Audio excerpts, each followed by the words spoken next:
Austrian manufacturer claimed the first 3 places, thanks to Cox, Van Zietsewitz and Curtis, as Hayward did well to claim 4th and lead the 125 runners. Once the time trials had been completed, some were already packing up. But for most, it was time to do repairs and preparation of machinery before the impound and nearly 500 kilometers of racing Section 2 the following day.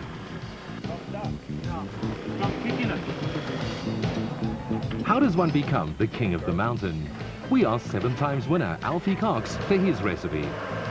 Preparation is everything for the Rover Africa. For me, physically, you just have to prepare yourself physically. Your training program has to change, because when you're out in those mountains there, the tireder you get, the more mistakes you're going to make, and you're not going to be alert all day. And you know, the Maluti Mountains can catch you out so quickly. You know, I'm not saying that you can go out there and not have a problem, but you've got to be physically in shape. Your mind has to be right, and you know, the race you must be focused on the race. That's what I try and do. His first of 2 hat tricks was back in 1990 aboard a Kawasaki 250. Friday dawned very wet and cold, and the leading drivers were cautious about the day's strategy. It's a little bit of a problem. It's still a little bit dark, so it's a problem to see nicely. We'll see how it goes. We don't plan to try and get away from the field, so if someone wants to pass, you can pass. And hopefully the main aim is just to get at the end of the day and be back on the starting grid tomorrow. That's the main aim.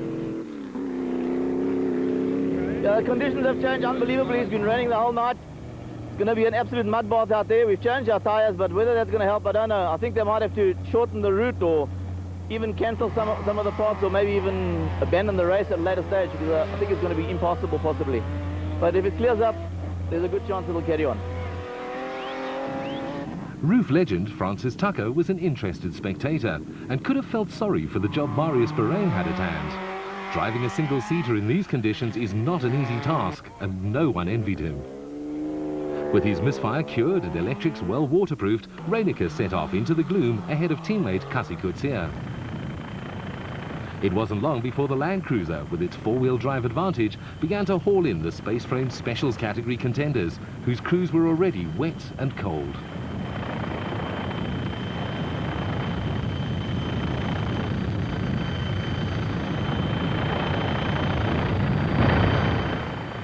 Special Vehicle Championship leaders, Franz Czepek, Senior and Junior, were well aware of the task at hand. But it was no alien territory for Franz Senior, who'd won the race twice before, in 1976 and 1977.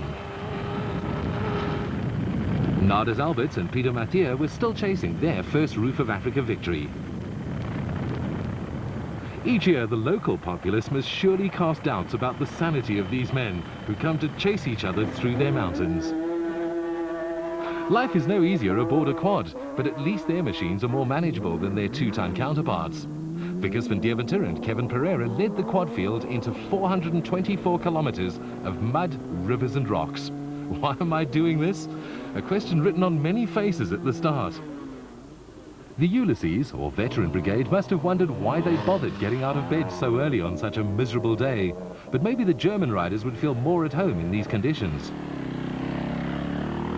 I prefer the riding in the dry stuff too. It's not fun to ride in these conditions. It's very slippery, it's wet, it's cold, and all the time you have to be very concentrated.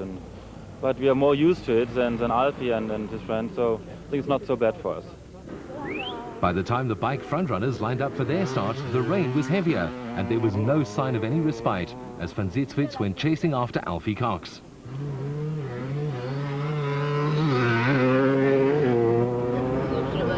Our in-car camera shows what the 4-sticks Firestone Range Rover crew of Colin Frankenberg and Tony Yeo faced. They were lucky. They had the comfort of a windscreen and wipers, even though the Range Rover was lacking its walnut fascia and efficient heater.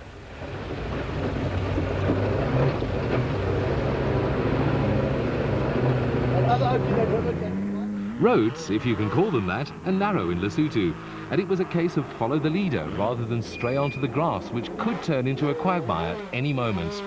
Drivers also soon realized that there's strength in numbers.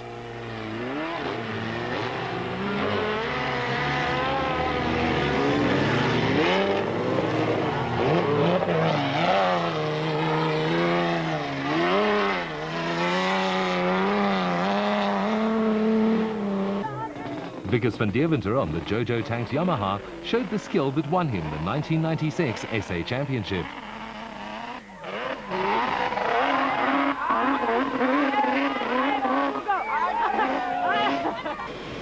As the day wore on, dry riverbeds soon gave way to rapidly rising rivers, which had to be treated with extreme caution. By the time the quad riders reached them, they doubled in size and called for some long-forgotten Boy Scout survival plans.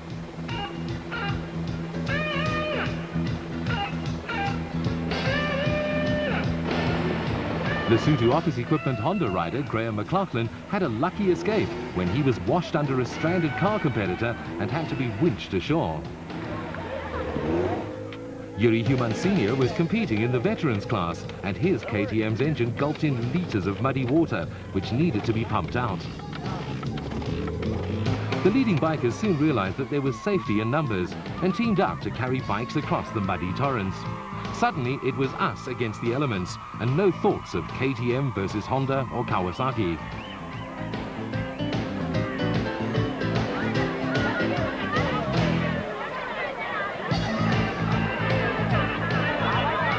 Much to the delight of the local onlookers, the process had to be repeated time and time again.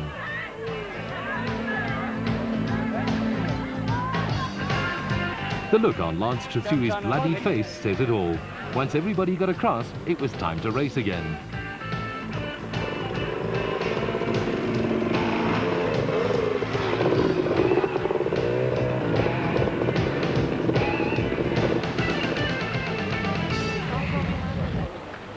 Production Vehicle Championship hopefuls Woolwich and Vermaak struck early problems, and it looked serious. No, we broke in a prop shaft. That's not a problem. We've got another one. We can slip it on and get back in and keep going. You know, our object of the exercise is just to finish, so we must make sure we finish. The Astoria Raceco was shared by local drivers Wilfred Westlow and former navigator Ashley Thorne, and was the first special vehicle into the service area.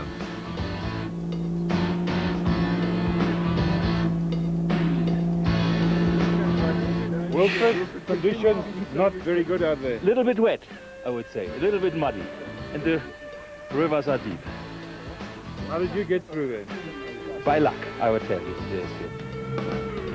There was frantic activity at the designated service point, and one of the few teams without any problems was that of Reinecker and Houghton, who'd moved into the lead in the Bankfin Toyota Land Cruiser. The race had turned into a battle of the 4x4s.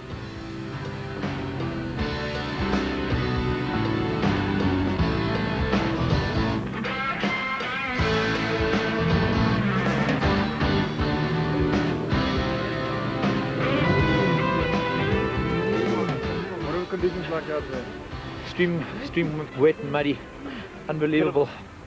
Rise you can't see, driving at 40 k's an hour, just so that you can see where you're going, otherwise the water stings your eyes.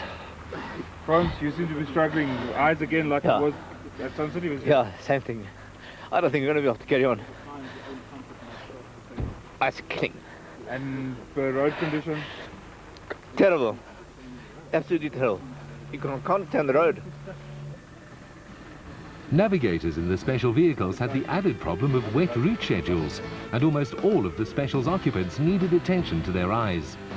Arriving at the service area, Marius Berain in the Mighty Mag seemed much more sedate than usual. Your first guy I see smiling. Yeah, we're having fun here, you know. Stuck for an hour in the mud, but otherwise we're having a good time. Sort of went out, Nardus got stuck, and eventually there's like 4 guys stuck. So, but we got out of it. I think Colin had a winch anchor for us. So we still got 300 k's to go, so anything can happen. It's slippery out there. Toyota Hilux diesel driver Andrew BIRKIN had other concerns. I doubt if the guys are going to get through this one river at the bottom here. The water's level with the bonnet. The quads, there's one quad was washed down the river already. So I doubt if the guys are going to get through.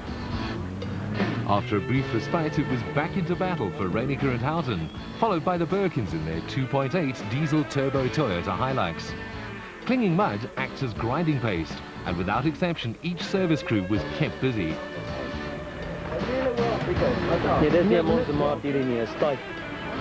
Nee, ek weet nie of die wedren nog sal aangaan nie, maar is regtig baie tight. As daar net by die rivier kruisings iets is om jou deur te trek, is dit baie maklik, maar dit is maar moeilik. Jy moet op jou eie stoom deurkom. The motorcyclists were dropping out like flies, and one wondered how many would remain after the day's racing.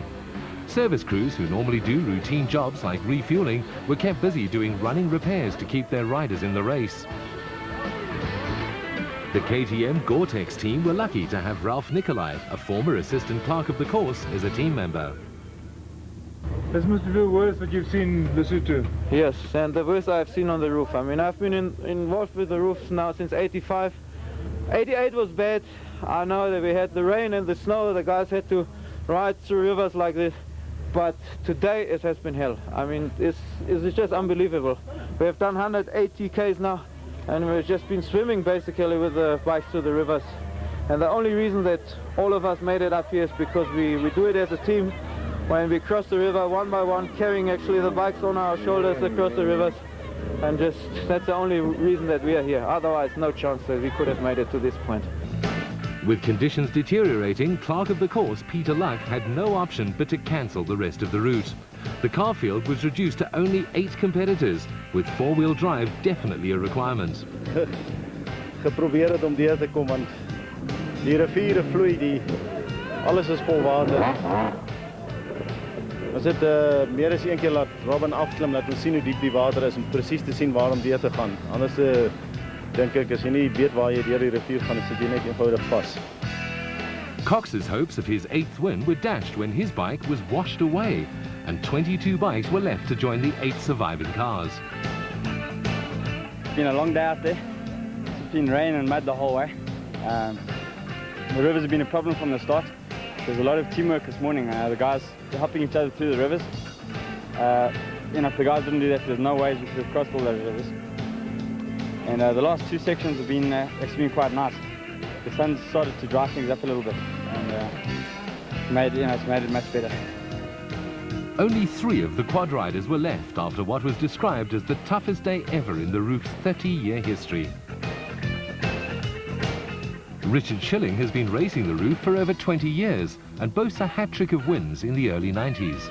I think it takes a lot of patience, it takes experience.